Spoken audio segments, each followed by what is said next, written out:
Happy Wednesday, my friends. Hope you guys are enjoying your 24th with your family. I am here hanging out at my mom's place here in NorCal. And it's been a rainy, cold last few days, let me tell you.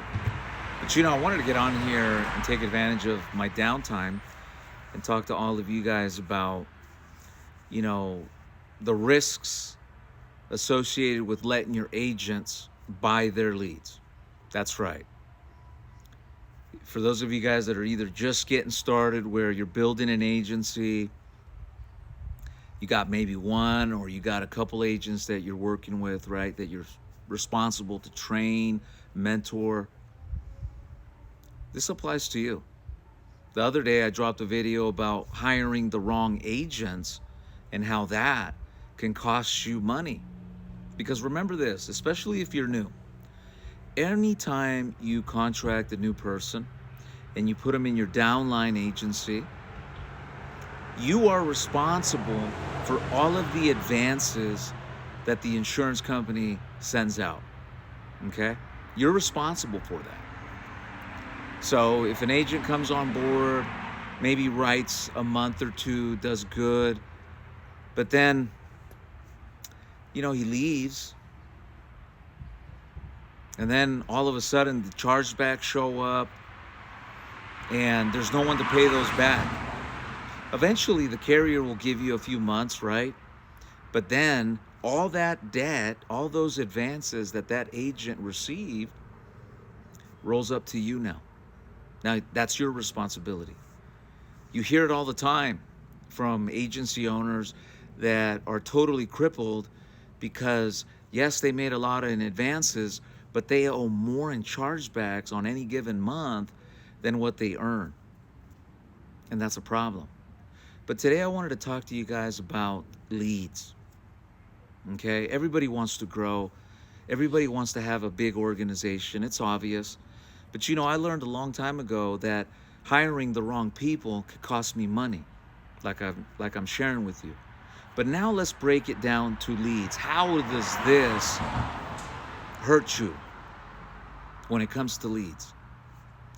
If you're not supervising the agents that you contract, and you're not training them, supervising them, and much more, making sure that where they're buying their leads from are legitimate sources, you can find yourself again in a situation where now you're having to face the judge for the actions of your agent.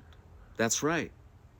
Just because you think that when they sign the contract with the carrier, the at-will contract, just because they sign that does not mean that whatever they do, you're not responsible. In fact, it's proven that you could be vicariously responsible for what your agents do. And it always seems to start with leads and the lack of training with agents. I've talked to a lot of agencies over the past few years, and I always ask them how they generate their business. I ask them if they understand how TCPA, DNC guidelines work. I'm amazed to share with all of you that most life insurance agency owners are clueless when it comes to that.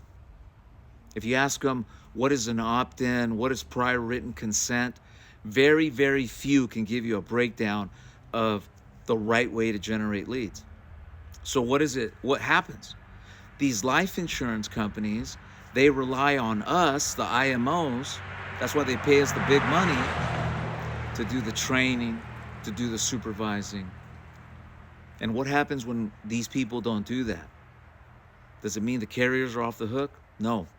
Because if the carrier, you as the agency owner, make any type of commission or any kind of money, you're a part of that, and you're responsible just as much as the agent that took those calls. And what am I talking about in terms of leads? Let me break it down a little bit more. Nowadays, when you're working on the telephones, there's a lot of companies out there that offer inbounds. If you're buying inbounds, those are probably the safest leads because The person, the client, is actually seeing the advertisement in real time. So they're surfing the internet, they see the ad, and in that point in time, they call in. And when they call in, there's no one in between. And the agent picks up the phone, and you're dealing with the client. Those type of leads are the best, they're the safest, because there's no issue of how the lead was generated.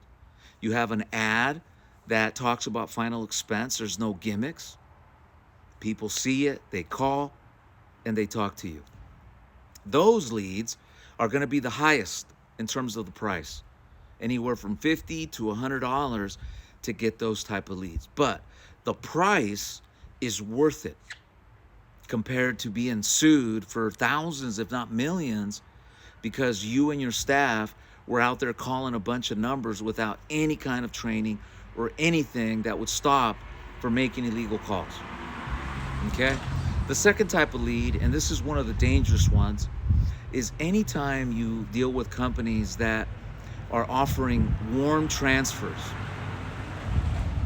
That's fine, that they're going to transfer you someone that's interested, that wants to talk to you. But the question is, where did the lead originate? How did it originate? Did it come from an actual, an advertisement where, they called in and there was no one available, so they left their phone and name? If that's the case, then the lead needs to be a transfer within 90 days from the moment in time of origination.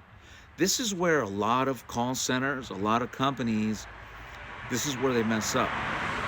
Because what they do, they'll tell you that the data source that they're calling on is legitimate, meaning that it came from a valid opted-in website about final expense. That's what it means. But it's so expensive to generate this type of lead quality that most people that do it like us, we don't have a call center in the middle because we want that call to go direct to the agent.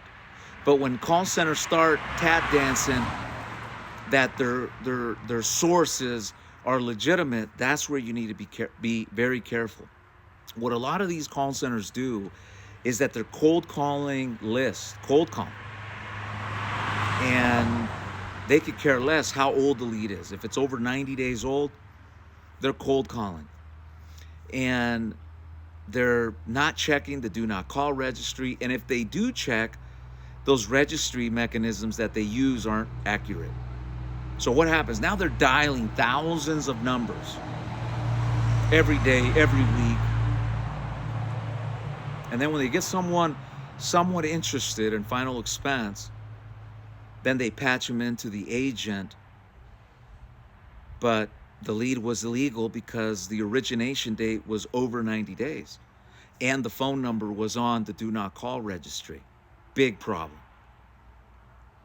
Think about that. Sometimes what these call centers do is that they cold call and they even fabricate fake opt-ins. So while they have the person that's interested at the time, they're fabricating that opt-in, which obviously can be, debunked by, showing the IP address of the actual client. These minor and big things, it's what's costing agents thousands, if not their business. And if you're an agency owner, ask yourself, are you supervising every single one of your agents? I'm not talking about micromanaging. I'm talking about supervising.